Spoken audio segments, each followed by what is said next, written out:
welcome back to the podcast hosted by James McSweeney and Evil Eddie.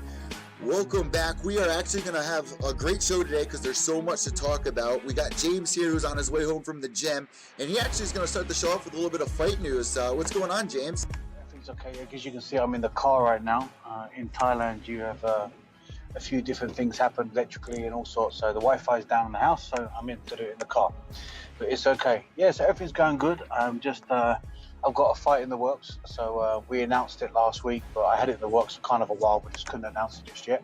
So I'm fighting K1 in Australia, in Melbourne, and a big show there called Power Play. They've been around for years. USADA is the promoter. He's a very good promoter. He's been around Australia for donkey's years. So it's a good fight with the main event against a veteran guy called Chris Bradford. So he's more known for his Thai boxing. He's a smaller heavyweight. He walks around at about 100 kilo-ish. He's in incredibly good shape, but he's not a big heavyweight. He's a little bit concerned about fighting bigger guys like me because he was trying to make me be a little bit smaller, but that didn't really work. So yeah, the fight's happening August 25th in Melbourne, and we're going to be out there fighting K1 again. So everything's right now full steam ahead. Training camp's flying, and I feel great. Looking forward to that, James, and that's going to be a kickboxing fight. Where can everybody watch that to tune in if they want to watch you fight that night? You'll be able to watch it. You'll be able to watch it live all over Australia at the time, and then of course there'll be pay-per-view online, and we'll announce that closer to the event. We'll announce it on here. Plus, you can check it on all of our social media and YouTube channels and so forth, that everyone can have a look. A little bit closer to the event, they'll release the pay-per-view addresses, and everyone can do it. So we'll announce that about 2 or 3 weeks out prior to the event. But if you're in Australia, you're lucky, you can watch it live. But everywhere else in the world has to be pay-per-view. So, James, there's been so much that has gone down in the MMA universe, the combat sports universe, since we last spoke on episode 2. But before we get into anything about Brock, Anderson Silva, whatever's going on with bare knuckle boxing, and whatever's going on out there, you know, it's a big day for us because we're finally going to tell our listeners what the name of our show is. And we've had some great responses from the listeners out there, and there was one that really stood out to us. James, you want to tell everybody what we're going with here? Well, it was amazing because we just asked for people to give us a hand, right? We give like labels out there for us on this podcast for a name, and so many good people come through, like Hammer Time and MC Hammer and all these things to do with my name, and like double meanings of me and you, Evil McSweeney, and we had some really cool things come out there. But I think, to be honest, we went with Gloves Off with James and Eddie. So I think Gloves Off is quite good. So I think that's the one we're going to go with. And of course, we're going to Eddie, you know who suggested that, right? Yes. So I got his Twitter account on here. I believe it was MMA Pick. So he's going to be going home with a shirt and the design once it's released. Yeah, what we're going to do is we're going to send him a shirt and something like that. Also, I'll send him a signed T-shirt from my gym, McSweeney's Martial Arts. I'll get one and I'll post it out to you guys, and we'll get it sent directly to him, signed, and a little thank you. And of course, what we'll do is we'll send his Twitter handle and stuff like that out there, so if all the listeners can give him a follow, and we appreciate him taking the time and suggesting, but we're going to go with it. So we appreciate that. And we also got some designs in the work as well, guys. There were some pretty cool ideas that were floating around, so I'm really excited for this. And of course, we're gonna launch a campaign, so you guys can go out there, get some shirts at teespring.com. I'm gonna launch that tomorrow. So by the time you hear this podcast, I'll put the link below in the description. If you guys want to follow our podcast page on Twitter, make sure you go follow it at Gloves Off Pod. That's GLOVESOFFPOD. That is on Twitter. And guys, let's jump into some conversations here. There's been so much that's been going on, and I think the number one topic right now, James, something that's been going on in the heavyweight division, Brock Lesnar making his appearance after DC versus Stipe. But even before we talk about Brock, man, did you catch the clip from DC knocking out Stipe? What did you think about that? That was absolutely nuts. Yeah, no, I caught that fight. I watched the whole fight. I didn't see the rest of the card. I just saw the main parts of the card by the highlights. But I actually got to catch the whole fight of that, and I thought it was a great fight. I thought he did a great job. Like we said, you can never underestimate DC as a heavyweight. I think he's undefeated as a heavyweight, right? He's an absolute monster. I've always thought he's a better heavyweight than he was a light heavy. I think his diet has always been a problem for light heavy, and he's always seemed to be more comfortable. But of course, with his relationship with Kane, I don't think he ever wanted to battle him for the belt. But this opportunity came, and I think he took it, and I think he made them absolute. I think he deserves it because, to a degree, I mean, he never really got the respect he deserved because, of course, in my opinion, John Jones beat him fair and square. Of course, there's well, it isn't really fair and square. It's more to do with, of course, there's illegal substances involved. But as a martial artist myself, I don't think steroids is what made John Jones win that fight, if I'm honest. The techniques that he used to beat him, I think that really affected DC in so many ways because it was so bittersweet in so many ways. He never really got the respect because don't forget, everyone's calling him, oh, you're the champion, but John beat you. And Yeah, the paper John, champ. well, he got a very hard time, but you know what? To go out there and beat Stipe completely clean, completely fit and healthy and perfect, no one can take that away from him. And that's what he deserves. I mean, he's been around, the guy's an Olympian. So he's been around an incredible long time. He's a fantastic athlete. He's a good ambassador for the sport. I can't say anything bad about DC. I think he's a great guy. And there's a lot of people out there that throw Brock and John Jones under the bus. And there's some news that recently came out really quick. I want to bring up. A lot of people throw fighters under the bus with USADA coming out and saying, there could be a potential pop for steroids. People immediately write that fighter off. John Jones being one of them, Anderson Silva being one of them. And it recently just came out that they made a mistake with Anderson Silva. So, guys, he's going to be coming back, 43 years old. Me and James are going to get into that later on. But a lot of the concern here is that Brock Lesnar may be on PEDs. And that's something that DC knows going into it. How much does that really affect the fight here? Because obviously they're going to be testing Brock. But as you've brought up in the past, UFC's in charge. They bought USADA pretty much. They're on the payroll. In my opinion, I don't think, as a fighter, someone like DC or that caliber, I don't think they really give to care, really. All they want to do is be on the most even playing field possible, which is what any fighter wants. Be on the make weight, be clean, or be, even, if you want to put it that way. I don't think any fighter really cares, to be honest. The only time I've ever seen a fighter really care is that if he's ever lost against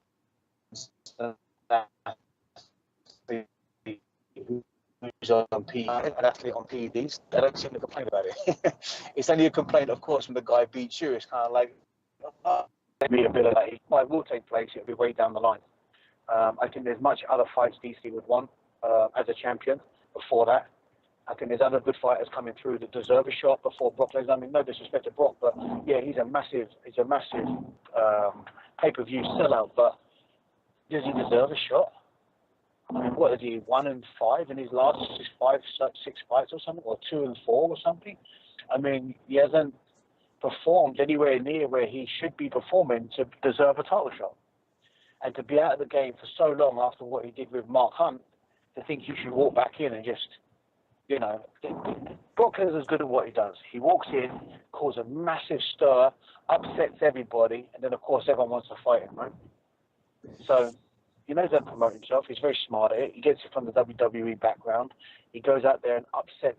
He's not going to go out there and play the nice guy. He never has. So he goes out there and says something outlandish. Everyone's, a piece of this, and everyone's a piece of that, and everyone's this, and everyone's that, and blah, blah, blah. Everyone's crap. And he's back, and he's the king. You know what I mean? That's what he always does. And he causes uproar. Everyone wants to challenge him. And, of course, he's back in the game, right? And that's a lot of the hit that's going on Brock Lesnar right now is that he came in there, he's dressed in this crazy three-piece, but you know what? He went in there and he got people hyped up, whether they're talking bad about it or they're all about it. Like, I'm all about it. I think it's a great fight right now. I think DC deserves that big spot right there because he is saying that he's going to retire come February. Now, though, news has been coming out that Brock Lesnar is not going to be eligible to return until January, so maybe DC is going to be pushing that back. But honestly, that's besides the point. If DC is going to go in there, fight Brock Lesnar, I would like to see either win or lose him fight John Bones going out. I think that's where it should end. In my opinion, I think someone like Curtis Blades deserves a shot next. After running through Alistair the way he did.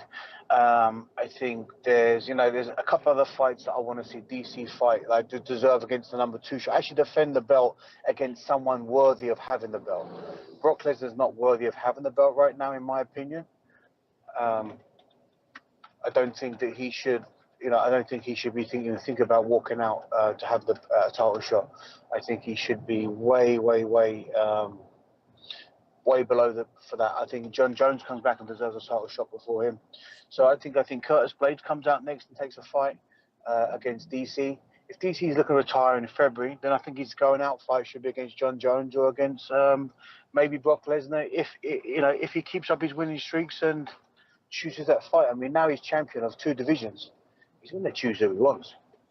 You bring up a good point. Curtis Blades beating the number 1 contender, which was Alistair Overeem. And he's pretty pissed off about this whole Brock Lesnar situation, and he makes some fair points. But at the same time, I understand why the UFC's, taking this route. And I think if Stipe won the fight, this was the plan all along. What about Stipe? You don't think Curtis Blades for Stipe next? That could be a fun one. Yeah, but I mean, no, all due respect, I don't think Curtis needs to keep proving himself. I think he's proved himself a few times now, and I think the kid does deserve a shot. I think that if Curtis was to fight DC next and lose, let Stipe fight him after that, and have a comeback fight before he gets his title shot. I know Stipe has done a lot for the heavyweight division, and he's an amazing champion when he was. I don't think he should get an automatic title shot. I think he should have one fight to come back. Junior Dos Santos is on his way back into the picture. There's many heavyweights coming back now. So to be honest, having Brock back and do what he did really kind of put a lighter up the arse of the heavyweight division. Just kind of revamped it a little bit because it kind of went quiet for a while, right? Oh yeah. And what doesn't mean much controversy, and that's why I think the heavyweight edition of the last Ultimate Fighter is going to happen now, because when we was on it 10 years ago, it was such a big hit, and it hasn't happened since. And now it's the last season of the Ultimate Fighter going to happen, and the heavyweight division has quieted down a little bit and has a lot of bit of pizzazz and explosion like it used to have. I think now is a great time to bring the heavyweight division back into the Ultimate Fighter, and also, bring other fighters through and make it a bit more explosive. Bringing Brock back is a smart move. And that's something that you brought up like 2 weeks ago on episode 1, James. You were like, I bet they bring back the heavyweights, and bam. And there's a little side news to that I wasn't aware of until recently. On top of the heavyweights, there's also going to be 145-pound female fighters on the show. So that's going to be interesting. You got 145-pound girls, and then these heavyweights. You got, this is going to be the last season. I really hope it goes out with a bang. Well, they should have put me on it. Yeah, there you go. I'm surprised. It would have been great, but yeah. Sorry. I'm surprised they don't have like cameos or reaching out to some of the guys that were on season 10, because there's been a lot of big names. A lot has happened since then. A lot of them are still relevant, and even coming on to coach. I mean, you have Kelvin Gastelum and Robert Whitaker coaching heavyweights. I'd rather have heavyweights coaching heavyweights. Which is kind of strange, right? Considering that it's a different format of training, coaching heavyweights. Heavyweights need to coach heavyweights, and you have to be a very talented coach to be able to coach different weight divisions. So I think that's kind of strange, but I'm not too sure about that. I think they're trying to make it a bit more even because, like you said, they've got the smaller girls' weight division, so they're trying to put it a bit more in the middle. But I would have rather seen heavyweight coaches on there. But I think I'm excited about it. I think it would have been great. I think it's a good opportunity for the heavyweights before they shut it down. And it's a good time for the whole division right now. It's very exciting out there. And another reason why your guys' season was so successful, you had 2 very entertaining coaches in Rashad Evans and Rampage. I'm not sure how well, and this is no bash on Kelvin. He's a great guy. No bash on Whitaker. But they don't even really seem that enthusiastic about coaching. Like in recent interviews, they're like, yeah, Ultimate Fighter's at the end of its run. It just didn't seem that excited about being there. But when Rampage and Rashad were there, I mean, it was just so full of life. It was so fresh and real. And I just feel like now this is kind of like a funeral in a way. Yeah, I mean, I don't think the season that I was on, I mean, not being big-headed because of me, it had nothing to do with me, but just all of the characters that was on our season just made it so exciting for everybody. And 10 years later, people still talk about it, and it's still probably the #1 watched season ever. So I don't think that could ever be reproduced. I mean, people with Kimbo Slice on it, myself, such other Brendan Sharp, some other good characters on it, which made it so exciting. Roy Nelson, all these guys that were such characters. I hate to say it, but even Matt Mitrione was a good character for it, because he was, there was so many different characters on it that was pleasing to watch. I don't think that could ever be replicated. They would try, but I don't think it can be. And having Richard and Rampage is incredibly funny, playing tricks and doing the things that he was doing. He's such a character. It was very entertaining to watch. So I don't think they can ever replace that season. But I think it will still be entertaining. People love to watch heavyweights, especially in the Ultimate Fighter season. It's still going to be great because they're going to go out there and just swing and try to get that knockout, right? So it's exciting times. And a real quick cliff note, they're actually going to be making a Kimbo Slice movie, so it's going to be really interesting to see if they throw, a little cameo or something in there for the Ultimate Fighter. But staying on the subject of heavyweights here, James, also on that card for UFC 226, we had a fight that we were so excited about. Me and you made our predictions on, and it really didn't live up to the hype. Derek Lewis versus Francis Ngannou. It was such a flop, right? But I mean, you know what? It's like it was just a yawn fest. That's the problem sometimes, is when you get two big heavyweights that can actually put each other away at any given hands. It's either going to be an exceptional, exciting fight, kind of like the Manny Pacquiao Mayweather fight. It had so much hype, and it had so much. It was never going to live up to it. Do you know what I mean? Like, no, it was never. If it was over in the first round, people would have been disappointed because there was so much hype. If it went the distance, people would say it was boring. So it was never going to live up to the hype. With those two, I just don't think, being a bit gun shy, Ngannou coming back, and I think great for him to own up to that. I mean, admitting you got a problem, like in anything, is probably the first step to relieving the problem. Do you know what I mean? Being in denial and out there, not outing yourself. But fair play, put his hands up and he said, no, I was gun shy. I was hesitant to pull the trigger. I didn't want to get caught again. I didn't want to lose. I was playing safe. And, he owned up to his problem. He owned up to it. And I thought that was an amazing step forward, and honesty, considering everyone's been talking about him being very egotistical lately and a little bit big-headed in the industry. Even coming from Dana himself. But, I just think that they just kind of checkmated each other, and both were disappointed. It's a shame for Ngannou to get the loss. I thought it was a little bit closer than what they said. But you know what, to be honest, halfway through I kind of switched off. It was kind of like, ugh, I've had enough of seeing these two guys flop around the place. It was boring. What did they do next with Francis Ngannou, man? Because like you just said, Dana was kind of threw a little bit of shade there. I tell you what they should do. They just chuck him to Brock Lesnar. That's what they should do. That's the fight people want to see, because you're going to see two huge guys. If Ngannou's not gun shy anymore, like he said, he was gun shy in that fight. He'll never do that again. Put him out there and test Brock Lesnar and see where Brock Lesnar's at after being off for so long. That would be the matchup I would make. And we've seen what's happened when Brock gets hit really hard. He does not like getting hit. Obviously, nobody likes getting hit. But Brock versus Francis, that's something that nobody was talking about. That could have been, something sick. But you've seen Brock before. When Alistair hit him, you see like he cowered like a baby, like he ran, and he was curled up. It was no more WWE. He wanted to get a taxi. He wanted a taxi and leave. But I've been hit by Alistair, so I understand. I knew how he felt. But I'd like to see that fight. That's the fight I would ask for. I don't think Brock deserves to walk straight back into the top three.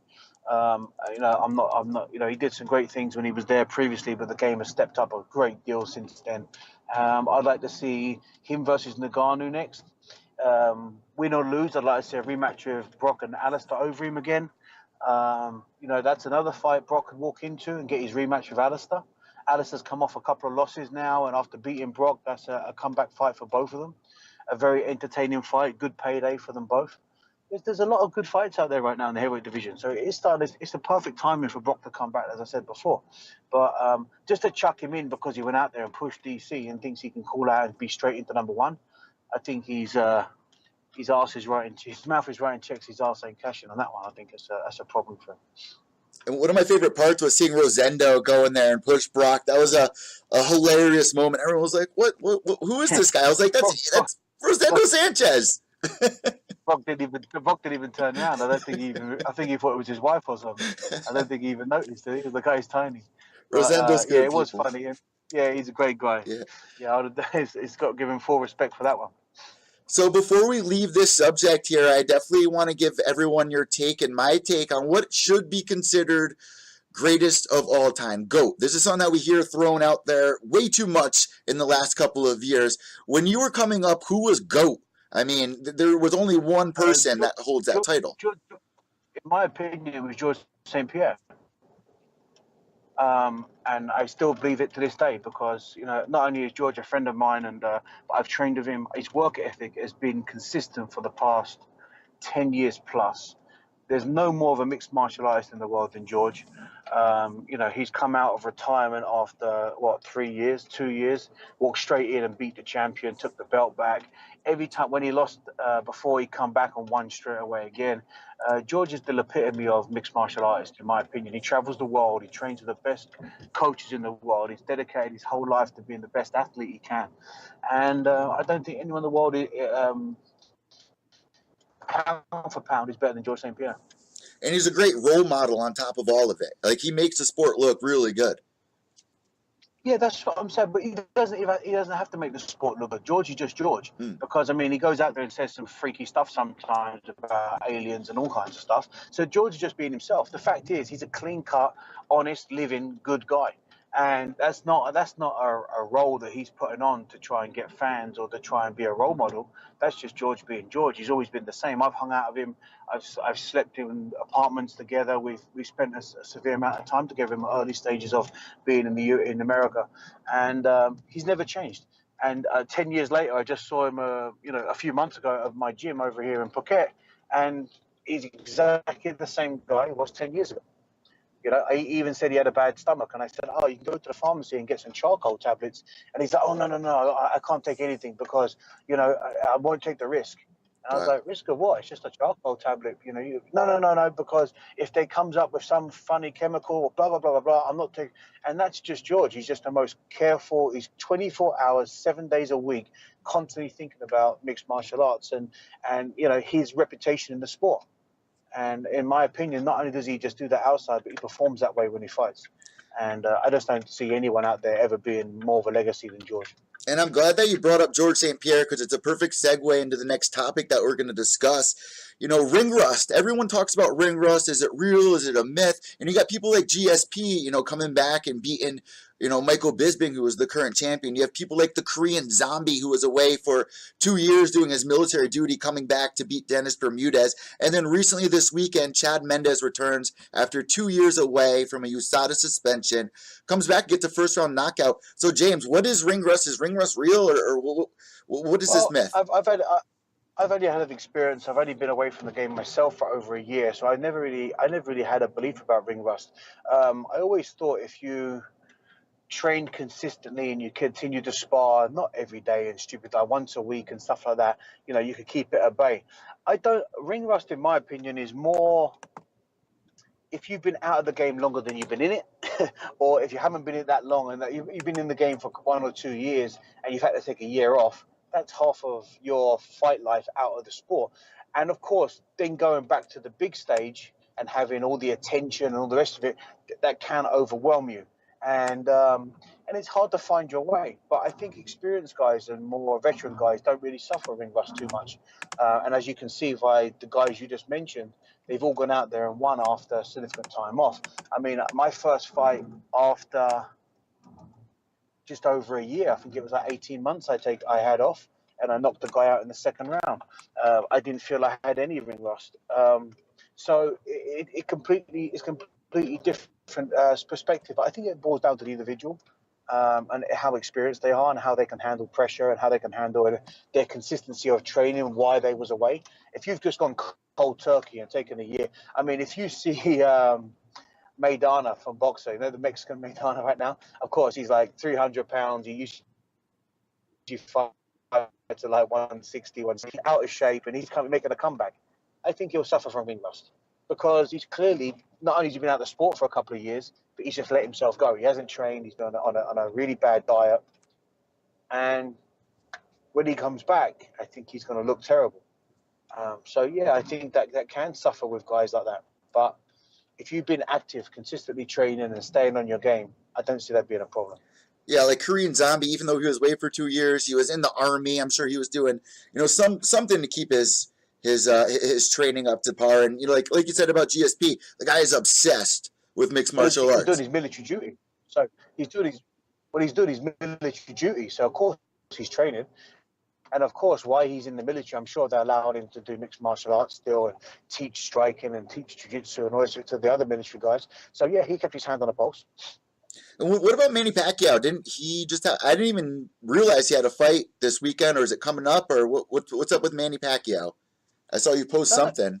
no, just yeah, Manny just came back and took a fight in Malaysia, and actually finished the guy, put him away early.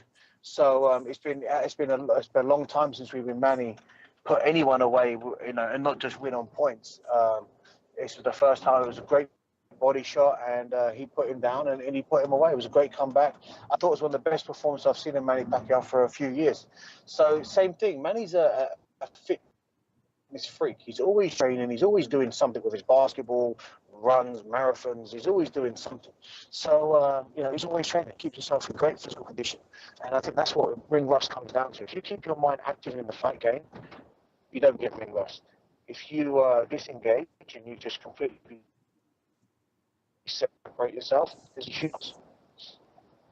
Guys, let us know what you think about ring rust. Did you think the myth is real? Let us know at Gloves Off Pod on Twitter. All right, so moving forward here, this sport has been around for hundreds and hundreds of years. Bare knuckle boxing is making a huge comeback here, and there's just been announced that Chris Leben is going to be fighting Phil Baroni, a fight that I never thought I would ever want to see.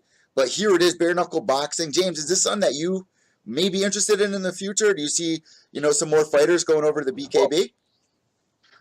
Well, I've had a couple of the promoters actually from America reach out to me about bare knuckle boxing, and one of them wanted me to fight there a few months ago, and actually it's going to be in June. Yeah, it was going to be in June, and I said to him, unfortunately, the money wasn't enough. It wasn't enough for me to fight normal MMA or kickboxing, let alone bare knuckle. So just wasn't the right budget, and I don't think they actually have a good enough budget right now to secure some fighters, you know what I mean? So unless they have a certain sponsor or whatever. But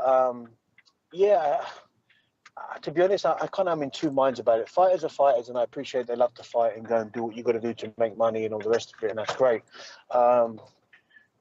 There's two things, because I've contemplated doing it on numerous occasions, so it's not like I'm dead against it. But yeah, it's also, Phil Baroni is a friend of mine too, and I actually spoke to him a few weeks ago, and you said to me then, would I be interested? And I said, yeah, if the money's right and it's a good fight, I'll be contemplating taking it. But it has to be right, and it has to be for the right money. And I think I can see more guys now. I think the more money and the more finance that gets put into it, of course, I think the more fighters will get involved. It's just, at the beginning, it's at the early stages. So there's TV going to be involved. There's going to be more sponsors. And of course, the fighters are fighters. They like to fight. And if they make good fights and the money's right, I don't see why they wouldn't. And Chris Leben, man, he's been around forever. Phil's been around forever. Phil's coming off like a couple of second knockout in his last fight. Everyone was like blown away by that fight. So I'm really excited to see what happens here. How much of a difference does it make, though, having those gloves on? And a lot of people say it doesn't really help your fist. I mean, what's the truth on that? Well, I fought bare knuckle Muay Thai before. So I fought, I'm world champion twice in bare knuckle Muay Thai. So it's different fighting bare knuckle than it is fighting with gloves. Especially in MMA, we're actually with the small MMA gloves. Sometimes you can hit harder because there's no fear of you breaking your hands to a degree. Whereas in bare knuckle, you have to be very careful how you punch and where you punch and certain areas of where you punch, because of course you're going to get broken knuckles for sure. And that's where it gets a little bit more dangerous. So no, I have, but it's just at the end of the day, small gloves, MMA gloves or no knuckles, if you make that connection and you're a pro fighter and you know how to punch, you're going to put people away for sure. One of the first people I ever interviewed, a matter of fact, is Bobby Gunn. He was very well known in the BKB community, and he was saying the same thing. Yeah. It's about where you're punching exactly. You have to learn about that. So I love what I saw in the first event. I was actually offered a bare knuckle fight against Bobby Gunn, and I watched his tapes, and I know he was trying to fight Kimbo for a long time. He wasn't a significant, amazing pro boxer, but he was actually quite a good boxer with experience. But in the bare knuckle world, of course, it's not that high level, but Bobby has got very good trained hands and he can move. He's got great head movement. He keeps his hands nice and tight on the body. He's got great body shots, which kind of opens him up. But yeah, he's very well known in the bare knuckle scene and very well respected. He's a tough fighter for sure. In the bare knuckle world, that's a real fight right there against Bobby Gunn. He's a tough guy. In the boxing world or a pro world with gloves on, not so much. But definitely in the bare knuckle world, he's very experienced. He knows how to punch. He knows how to move. He knows where to punch. He knows how to get the job done. Bobby is a very experienced pro bare knuckle fighter. Chris Leben has always been a brawler, has always been a little bit crazy. In my opinion, I don't know what state Chris Leben's in right now because I know he had some personal issues and stuff like that and was a little bit crazy and off the wire. With Chris, you just never know what you're going to get with him. You know, you never know which Chris is going to turn up. When he was a professional mixed martial artist, he was still very unpredictable then, right? Yeah. So now he's been away from the game. Do we know he's clean? Do we know he's not drinking and not doing drugs? Do we know, you know what I mean? He's always been a little bit mentally unhinged. So it depends on which Chris Leben turns up. Now, we know for sure Phil Baroni's in shape. We've seen him fight. He's made a big comeback. He's been around for donkey's years. I think Phil has accepted his strengths, he's accepted his weaknesses, and he knows how to play the game. And I think on paper, Phil has to really fuck up for Chris to beat him. Yeah, it's going to be a really exciting fight. I really like that headline there. They're bringing over a lot of big stars. You're seeing like Beck Rawlings come over, and I think their next event is actually in the next couple of weeks here. And I believe they're trying to get it on bigger platforms, but the way it started was really good. They had a huge success. It was actually the #1 bought pay-per-view on mymmanews.com. Didn't they have a tournament? Wasn't Bobby Gunn in that tournament? Yeah, but I believe he lost in the tournament as well. Oh, really? Who won the tournament? I'm not 100% sure. I'm not 100% sure. I know they had a couple of guys on it. Maurice Jackson was on it. He's a big guy from Vegas. I know Bobby Gunn was on it. There was a few guys on it that I knew that were, but I don't know who won and who placed where. So speaking about Grand Prix is another perfect segue you set up for me right there, James. Bellator just announced today that they are going to be doing a Grand Prix for the welterweight division starting September 5th, starting in September, and every fight is going to be 5 rounds. We got John Fish, Neiman Gracie, Ed Ruth, maybe Roy versus Lorenz Larkin, maybe Douglas Lima versus Korkos, maybe even Paul Daly versus MVP. There's a lot of great fights coming on with this Grand Prix, and it's something I'm really enjoying over there with Bellator. You have the heavyweight Grand Prix going on right now. Do you ever think that the UFC would ever do another Grand Prix somewhere down the line? I mean, the Pride Grand Prix, that was a huge success back in the day. Do you think that UFC is going to follow up with this or more organizations? Do you know what? I think more organizations will. I don't know if the UFC will. The only reason why I say that is just because everyone is doing it, the UFC pretty much won't. Because everyone is not doing it. Do you know what I mean? If the UFC thought it was going to be a great market and a pay-per-view event, they would have been the first. Because people can say what they want, but at the end of the day, the UFC is the Rolls Royce, the Ferrari of the MMA division.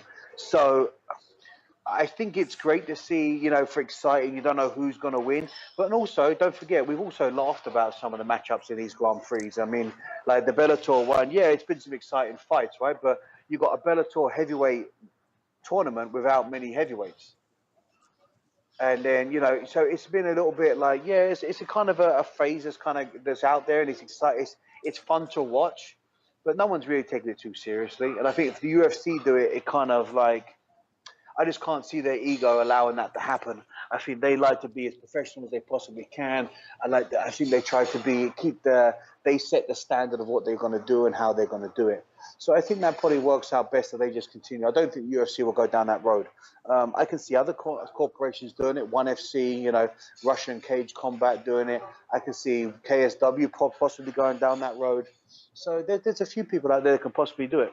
Lion Fight, matter of fact, just picked it up. I'll be ringside for Lion Fight in next weekend, a matter of fact.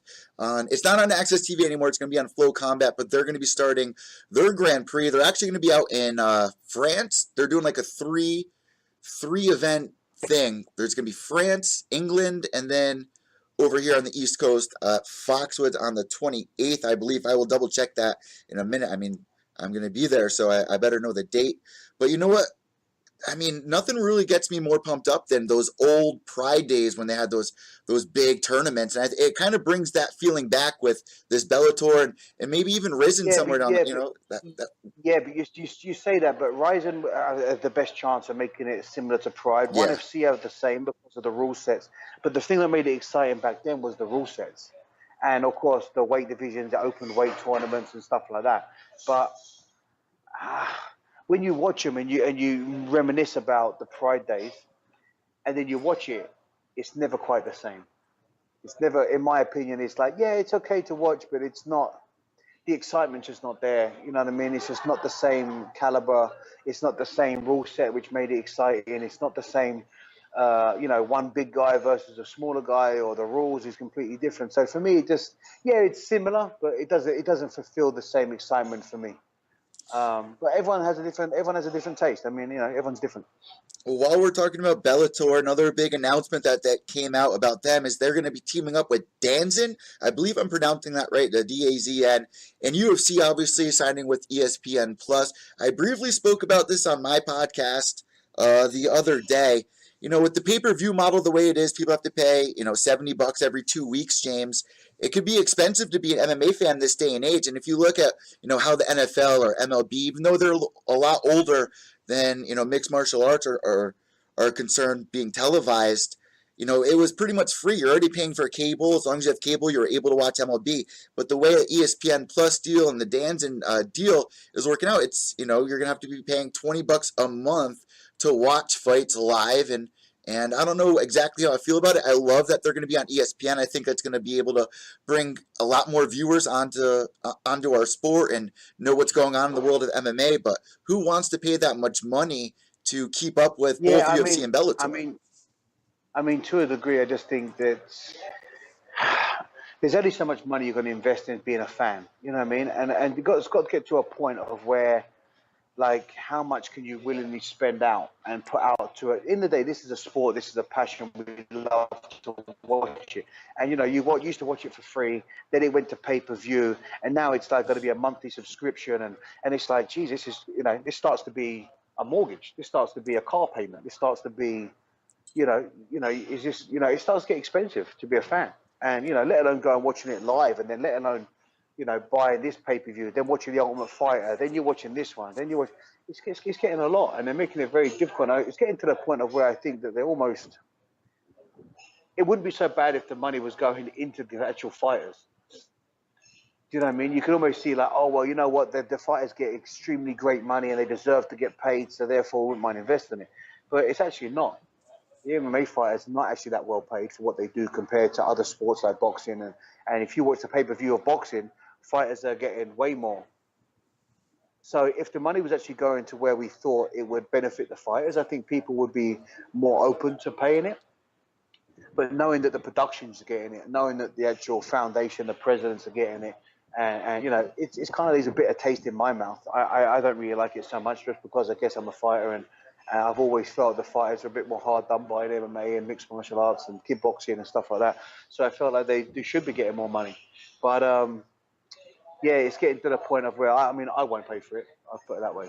And on Bellator's end, I will say this, there are a lot of people out there complaining, oh, you guys aren't going live, and that's a huge issue. Well, with the Danzin deal, they are going to be able to stream those events live, but the thing is, you're going to have to pay for them, and I don't think that's what the fans really meant and wanted, but we're going to have No. to see how it works out. It's a successful Yeah, company. We'll you have to see. see if it's going to work. You see if it's going to work. But yeah, I just think at the moment, the blueprint of it seems like they're abusing the passion of the fans to get money a little bit.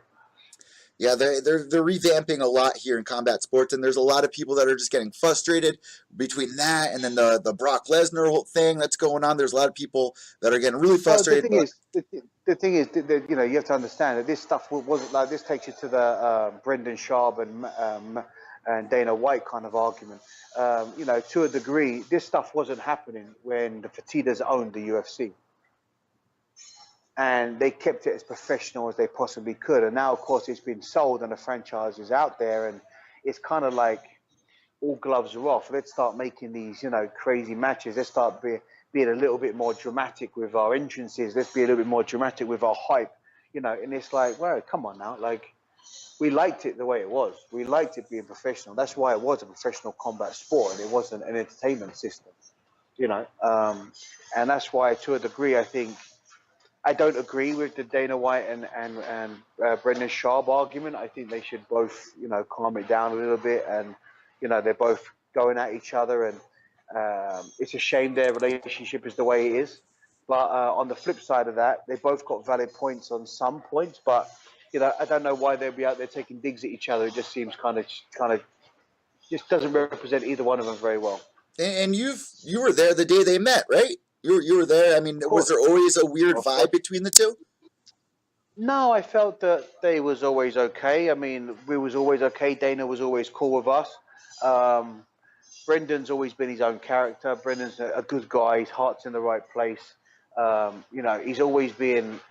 Sometimes he's in the early stages. He's sometimes, you know, his ego did get him in trouble, but then we all did. I had a huge ego too. So we was all young and trying to find our way in the industry, and we was all, you know, learning as we were going, and we all made mistakes. I think they got on okay from the start.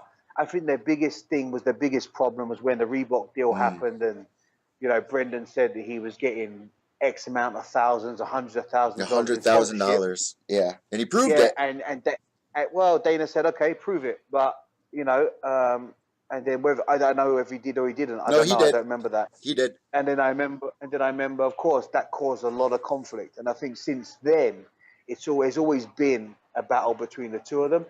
I think if they were both just, if Brendan was to take a step back, I think he's very thankful for the UFC and for Dana, because of course we all was, right. We all got an amazing opportunity to go out there and fight for the best company in the world and get paid and get some kind of recognition and earn good money.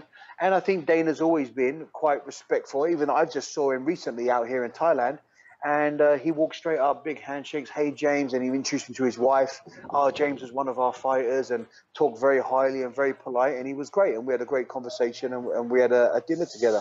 And you know, I think if you take the personal side of business away from them both, I think they probably would get on. But they both have their own agreements, and they have their own egos, and have their own, you know. I think Dana's made a few cheap shots at Brendan regarding how, you know, his success outside of the UFC. And I think Brendan's had some cheap shots with Dana about how he started the UFC. So, to be honest, if you look at them both, I think it's both a little bit, it's a shame, you know, because I know them both. I like them both. And I just wish they wasn't in that space. But they are, and I don't know how they will recover from it. If they even need to recover, they're not even working for each other anymore, so it doesn't really matter. But on the flip side of it, it is what it's going to be. And just in case nobody knows what we're talking about, I'd be surprised if they don't, if they're in the MMA scene.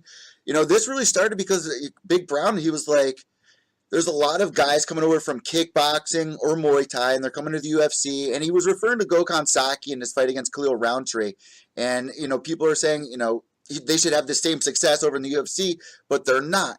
And Stylebender thought he was talking about him, and that's how this whole thing started. It was really just miscommunication. But you know what? Now it's all the way to, I've heard reports that Dana White's going to be suing Brendan Schaub and all this crazy stuff, and it's really spiraled out of, it's snowballed out of control, to put it, relay it back to the Eskimo thing. Well, if he does sue Brendan, I think that's a real problem for Brendan. I think it's a real shame and kind of petty if that's the way it goes.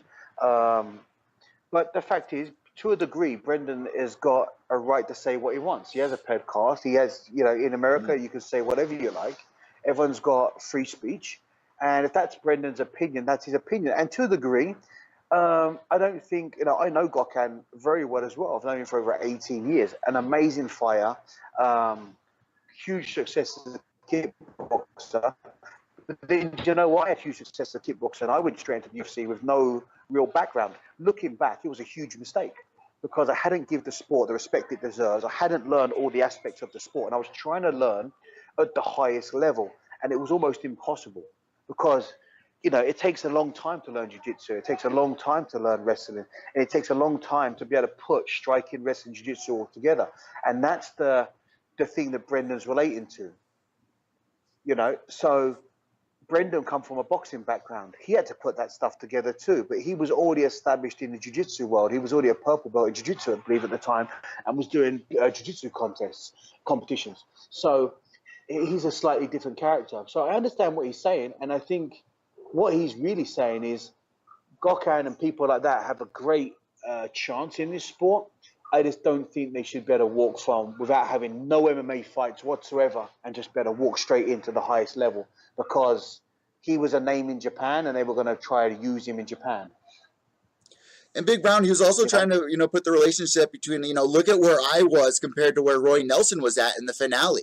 Like, there's literally levels to this thing, Look at the guy that you fought in your first fight, James, where he was a football player. You had the upper hand because of your background. There's levels to this thing.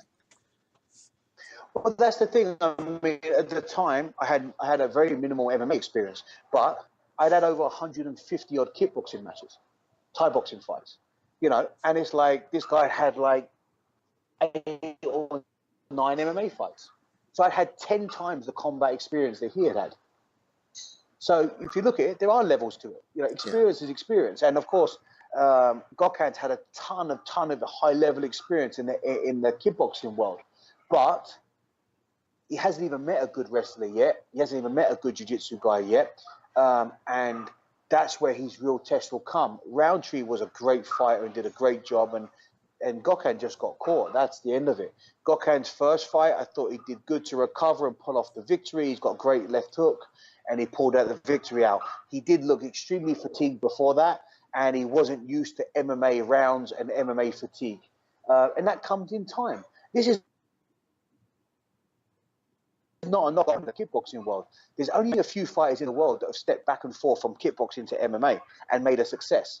Alistair Overeem, Gilbert Ivell, me, Gokhan Saki's done it, and there's only a few that you can name that have done that. And luckily enough for us, we all come from a Dutch background and striking, which is it's a very open form of striking, so it can relate to most sports. But it's not an easy task. It's not an easy task whatsoever.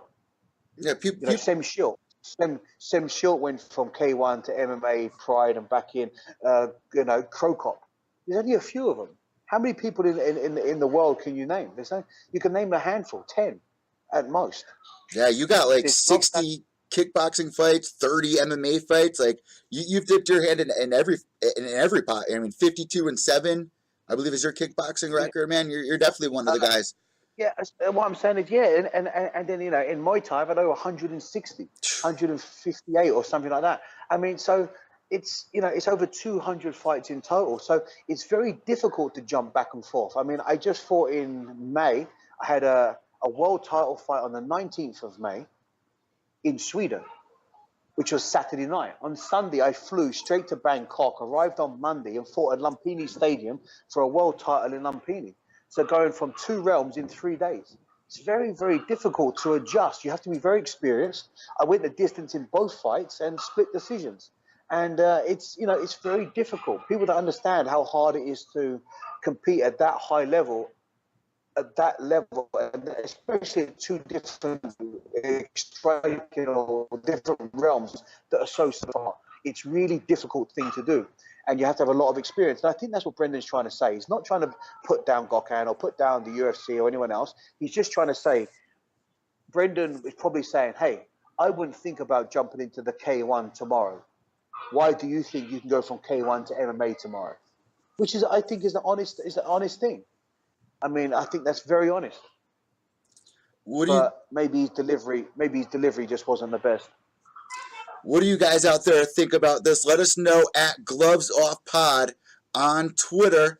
And James, before we end today's show, one last topic before we get into some fan questions. And really quick, I just want to run through this because we already briefly discussed it at the beginning of today's show. Anderson Silva is coming back. He's 43 years old at this point. He's been on a little bit of a rough patch since that fight with Chris Weidman. What's the oldest age do you think that people can really compete at? I mean, to be honest, I think Randy Couture pretty much proved everybody. You can't put an age on anything. Just espresso. Oh, I heard you. Yeah. I don't think you can put an age on anything. I think it's to do with feelings. It's to do with your health. I think it depends when you got into the sport. Like Randy got into the sport late. Did you get into the sport early? The fact of the matter is when you're not performing to the level that the sport it deserves, you've got to step down. And whether you still want to fight or not, you got to. I've had this same battle myself, and I think, when I hit 40, I'm going to stop. And then, now I'm 38, and I'm training this morning, and I feel like I'm 20 again. And it's like, wow, my body just feels totally revamped. So you always have this constant internal battle. Fighters always want to fight. Chuck's a great prime example of that. At the end of the day, I don't know. I don't trust the video that Chuck put out there with him and Ray Sefo hitting pads. I don't trust that whatsoever. Why is that? Because Ray Sefo is an extremely intelligent man and been around the sport a long time. Yeah. Chuck's been around a hell of a long time. Don't tell me either one looked at that video and thought, wow, he looks great, I'll post that. Ray Sefo, owner of World Series of Fighting, he's been a part of the kickboxing scene forever, helps people like Mark Hunt. I saw the video that you're talking about, so I don't know. Would you as a fan look at that video and think, wow, Chuck looked great? No, you think Chuck looked slow, he looked tired, he looked fatigued, he didn't look like Chuck, right? But so why would they post it? They post it because they want everyone to make Chuck the underdog. Mm-hmm. They want the betting to go through the roof. They want to build hype, right? They want to keep the fight alive. Everyone's talking about Chuck being too old and this and that, and maybe the case. So all they've done is embraced that. They said, no, look at his video. And then Tito's posted a picture of him hitting pads looking sharp as shit, and then a picture of Chuck hitting pads looking slow as a motherfucker. And it's like, oh my God, Tito's going to kill him. Well, I don't believe that yet. I believe when I see him fight. And that's when I know you'll see the real Tito and you'll see the real Chuck. And that's something that people need to be a little bit more interested, because, you have Chuck who's won twice. Yeah, he is older. Yeah, he's kind of, I totally see your point now that you're saying this. Yeah, but what I'm trying to say is just like, people get this misconception with people all the time. Because they follow on social media, they think they know them. Just because they watch them train and they think they know how hard they train. He only knows what he wanted you to see. Correct? He only posted a video of what he wanted you to see. Don't tell me after all these years, 20 years plus, world champion, all the rest of it, Chuck looked at that video and thought, wow, I look shit hot. I look sharp as a motherfucker. I'm going to post that and shock the world. No, he thought, I look fatigued and I look slow, and I'm going to post it. There's a reason. There's a reason. Of course there is. You wouldn't post it otherwise. Listen, I've hit pads before, and in my first 5 or 6 rounds, I'm sharp as crap. I look like I could cut through anything. Round 10, when you're fatigued, you don't post it. So if there's a reason why he didn't post it, then of course that's the reason, right?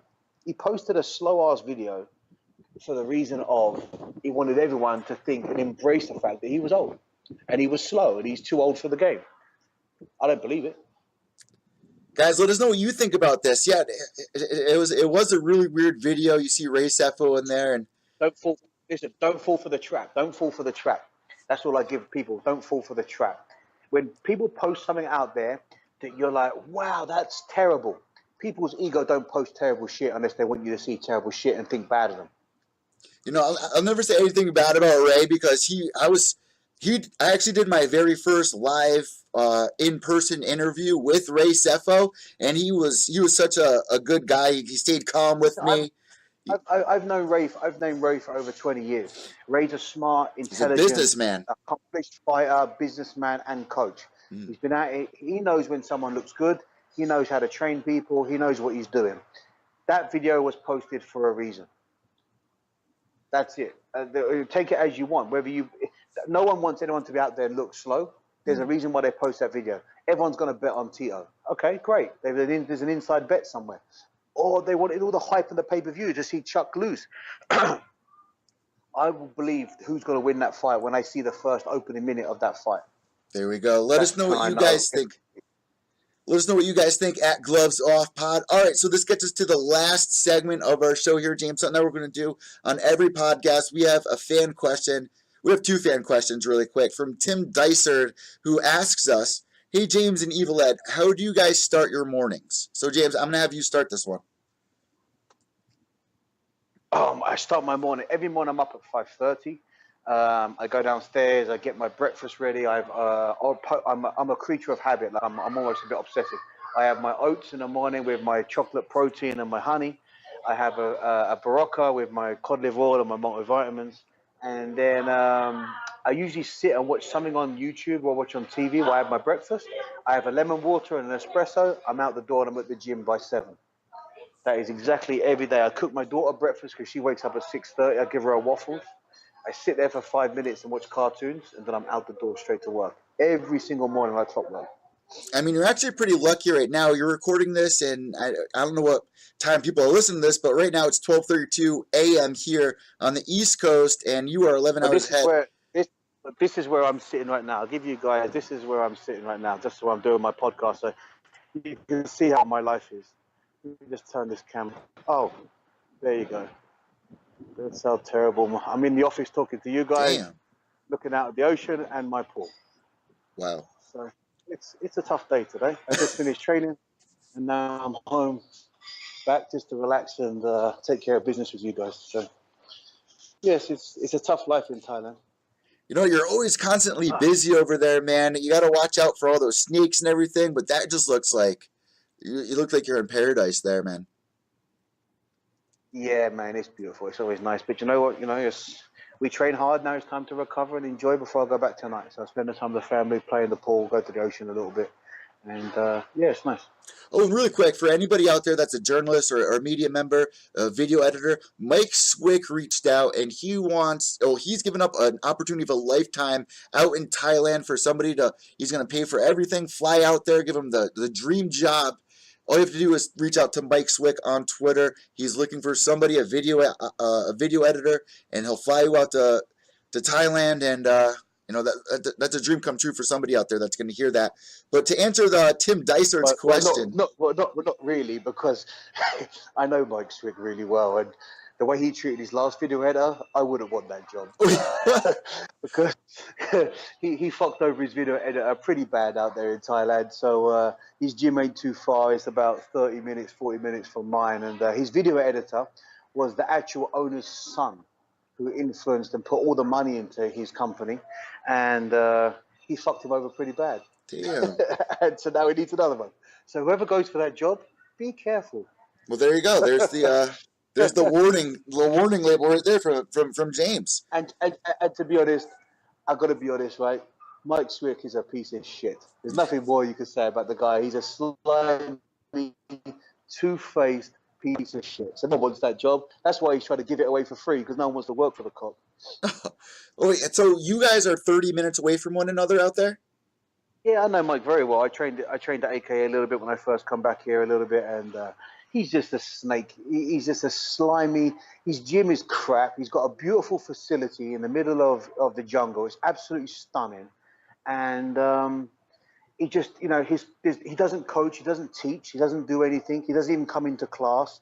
He has some coaches there. They spar every day. They don't learn nothing, and everyone goes there for this amazing AKA experience. But the thing is, the AKA in San Diego is probably the pound for pound one of the best gyms in the world where you learn and you train. He's just a cheap, knocked off copy version.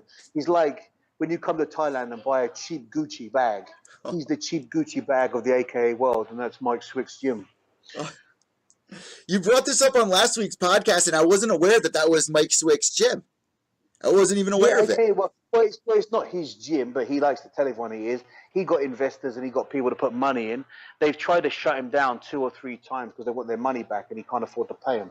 But, you know, he's just a snake, the guy. He's just like no one likes him. No one likes him in his gym. He's got no comment. All the fighters can't stand him. I've had so many these fighters leave his gym and come to mine when I left. Um, it's just, he just, I don't know how he was ever in the mixed martial arts world in the first place, because it's like he doesn't even like the sport. Like he owns a massive, beautiful gym, and it is absolutely stunning. What is it, Cobra Kai? He doesn't teach. No, it's just he doesn't teach any classes. He never comes to his students. He only pays one. You know what's her name? From the Bellator. What's the girl's name? Alina McFarlane? No. The one she fights out of his gym, Yanakova. aka Yanakova. Nice girl, very nice girl. The only person Mike Swick gives attention to or comes when she's there is when she's training. He doesn't let fighters talk to her. If you talk to her and he's not around, all of a sudden, within about 30 seconds, you can count to 30. He'll pop in. Hey, are you okay to her? Like he's watching her on the camera. There's only one reason why he's watching that girl. He's just, it's absolutely, he's a slime bag. I promise you. It's absolutely hilarious. The fighters used to laugh about it because he's got like 3 gyms in one. So there's like a strength conditioning gym, like they're separate to the main room. And it's all camera. He'd be sitting in his little office just following her on the camera. And of course, one of the fighters would go up and say, hey, how you doing? Or talk to her, whatever. You could always count. I used to sit there and go, 10, 9, 8, 7. And all of a sudden, you see this like lanky, skinny head pop up with these sunglasses. And he pops up in, hey, are you okay? And she's like, yeah, I'm fine. Just talking. Do you need anything? And he's like, no, just talking. He's like a lovesick boyfriend. It's absolutely incredible. He even went into his class. This guy.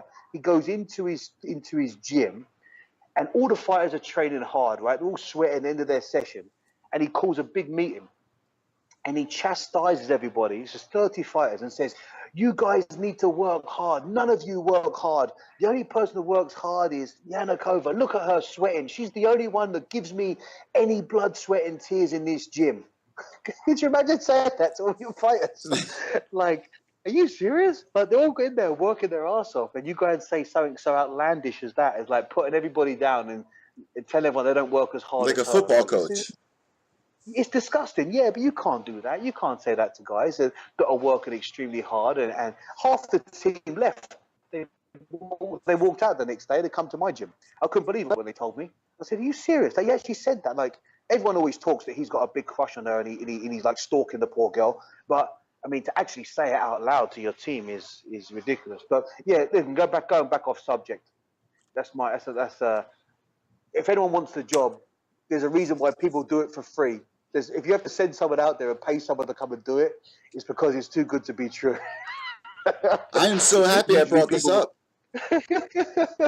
Yeah, because look, if I said to you, you're a videographer, I've got a gym in Thailand, it's on Patong Beach where my gym is, it's packed full of fighters, do you want a job as a videographer?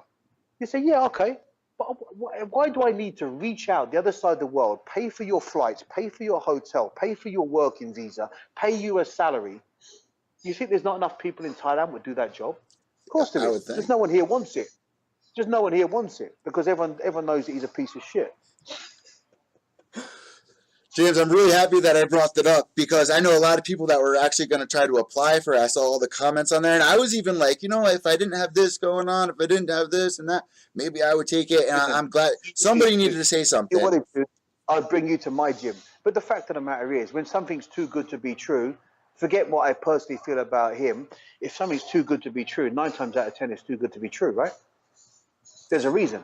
Why would you think someone in Thailand who has an AKA named gym needs to reach out to the other side of the world and bribe you on Twitter? I'll pay your flights, I'll pay your hotel, I'll pay your accommodation, I'll pay your food, I'll pay you a salary, I'll buy you a visa. Fuck off. That's what happened with this videographer? Do you know what happened exactly? I know. Yeah, I do. But it's a little bit too personal. Okay. It's just, he fucked the poor kid over, and he fucked him off the door. But the thing is, no one here likes him. That's why that's why no one wants the job. There's plenty of videographers here that would take that job, but no one wants to work with the guy because he's a liar. He ain't going to get your visa for you. He's going to bring you over on a tourist visa. Then he's going to try and con you into paying for your own little, freelance work permit. Then he's going to try and con you into putting you in some little shit pit at the end of the street for like, 500 baht a night, he's gonna, you're not gonna go and get real treatment. He's gonna bullshit you. He ain't gonna get what he can't even afford to pay his staff. How's he gonna pay you to come over there and do a proper videographer job? Cobra Kai. Yes. Mike Swick's running the Cobra Kai over there, I guess, huh? Fuck Mike Swick. All right, so moving on to end the show, guys. Really quick, just to answer that guy's question, the way I start my day off. Obviously, I have all these animals around me, and Oscar wakes me up in the morning. I do my morning workout, hit the shower. Then I like to go out, get some breakfast, coffee, and then jump right back here in the studio and get this is like a full-time thing. So I'm constantly in the studio throughout the day. I mean, right now it's 1 in the morning. I've been up since 5:30. So, this is my day in and out, and the reason that I do is because I love it. I truly love what I do. It motivates me to talk to all the fighters, keep me on the right mindset. Follow what their routines are. Like James says, every day, you try to keep a routine. I try not to break habit. Even I haven't hit my snooze button probably about 6 months now, which is a great feeling when you overcome that obstacle of just little lazy things that you pick up throughout the day, and just keep a routine trying to sharpen your sword. So your daily motivation starts right when you wake up. Everyone wakes up and goes to sleep on a pillow. No one is different. It's about how you start your day, what's going on in your mind. So I really like to practice the first thing in the morning is getting my brain right, getting my head right in the mindset. Well, Read inspirational quotes. If you tell yourself when you wake up, that's why I have like a first half an hour before I do anything on my own. I just think about how good my day is going to be. I think about how what I need to do and how I'm going to execute it. Even if it's something I'm not even looking forward to doing. There's some point of it like, oh, I can't. Oh God, I have to go and do this. But you know what? I concentrate on when it's over. So that's the good thing I think about. Like if I do that, at the end of it, I feel better because it's over. So I concentrate on not doing it. I concentrate when it's over. So think about the good things throughout the day, and your day will turn around. It'll always be good. It'll always be fun. Your brain's a muscle. You have to keep up with your brain, practicing your brain, keep it healthy, keep it positive, and starting your day off on the right foot is huge. And especially the morning workout. When you can do a morning workout, you just feel it really sets you off for a perfect day. Like your endorphins are running, like everything just goes in key. And if you have a good routine that you pick up and you just keep following that, because I know there's a lot of people out there that struggle with this. You don't just wake up and you have a perfect life. You got to build towards that perfect life and good healthy routines. I don't think there's such thing as a perfect life, but it's just how you perceive your life, right? It's got how you perceive it, and that's the most important thing. But I wish everyone success. So last but not least, the last question here was, James, do you have any pets? Yes, I have. I love animals, actually. I've always had pets. I have a dog. He's a Shar-Pei French Bulldog mix. Her name is Dinks. My daughter has a cat called Mila. And we've always had animals. My wife had animals, dogs before. Over the years, they've passed away, unfortunately. But I'm always a huge animal lover. And being here in Thailand, we get to visit and spend a lot of time with animals. We're always at a park or a nature reserve somewhere feeding. And here, there's a lot of wild dogs and animals in here that we feed and look after. My wife adopted 2 kittens that were stray cats, and they had a litter of kittens. So we had to bring up 12 kittens, and it was just, we had them all at the house at one stage, and we had to give all the kittens away. So yeah, my daughter loves animals, so we've always been surrounded by them. I'm a huge animal. I actually like animals more than I like humans, so I'm a huge animal lover. And you've traveled the world too. I mean, I've seen like bears in the wild and stuff like that. But what's one of the craziest live animals that you've ever seen just in the wild? Live, well, monkeys. I always love monkeys, and here in Thailand they've got a lot of wild monkeys, and we get to go and see them and feed them. Go up to Monkey Hill, and they're just wild. And actually, when I was there, they stole a guy's mobile phone. Right? Yeah, I was looking down, and all these people looking at these monkeys, and this guy's like, and I said, "Is this monkey got a phone?" And everyone's like, "What? He's got a cell phone," and he was like taking like selfies. And so the guys were trying to capture the monkey to get the phone back. So they were chasing the monkey, but then one of these big monkeys put a big call out, and it was like the army came. About 50 to 100 monkeys surrounded this guy, and I tell you what, he absolutely shit himself. And anyway, the monkey dropped the phone, long story short, and they all took off. When he got his phone back, it was in perfect working order, but he had about 150 pictures of monkeys and trees on his phone. The monkey was taking pictures. Because when he was taking pictures of the monkeys, one just came past and snatched his phone up. So it was all on the camera was already up on his, so the monkey just kept hitting the screen and taking pictures. What an amazing lot of pictures you had on your holiday, right? So yeah, I love monkeys. That's one of my favorites we get to see all the time. But there's a lot of elephants here and stuff, and it's a shame because they're in captivity. You know, they're used here for people to ride on and stuff like that, which is absolutely disgusting. I don't encourage that whatever, but there's an elephant sanctuary here where they're retired elephants, and we go and see them and bathe them and feed them, and that's always cool. I'm literally sweating right now laughing from that shit. That's some shit that you see in like the Hangover movie with the monkey wearing the leather jacket. That's what I picture. I wish I could have got a copy of his phone, these pictures. It would have been absolutely amazing, right? You're going to go and tell your wife, oh, what's all these pictures on there? No, the monkey stole my phone and took all these pictures. Yeah, of course he did. Of course he... No, he did. He stole my phone. It was hilarious. But these are some of the crazy shit that goes on in Thailand. Man, I hope our listeners' cheeks hurt just as much as mine do, man. That's a great fucking story right there, and a perfect way to end today's podcast. James, thank you so much for another perfect episode here. We covered a lot here. There was so much that went down in the MMA universe. We covered Brock Lesnar. We covered Anderson Silva's return, Bellator, bare knuckle boxing. We covered it all. If there's anything that we missed, make sure you guys tweet us at GlovesOffPod on Twitter, and we will cover it on episode 4. Guys, I'm Evil Eddie from Pure Evil MMA, MyMMAnews.com. That's James McSweeney, the legend. You guys have a great night, and we are off. I'm going to get in my pool. See you later.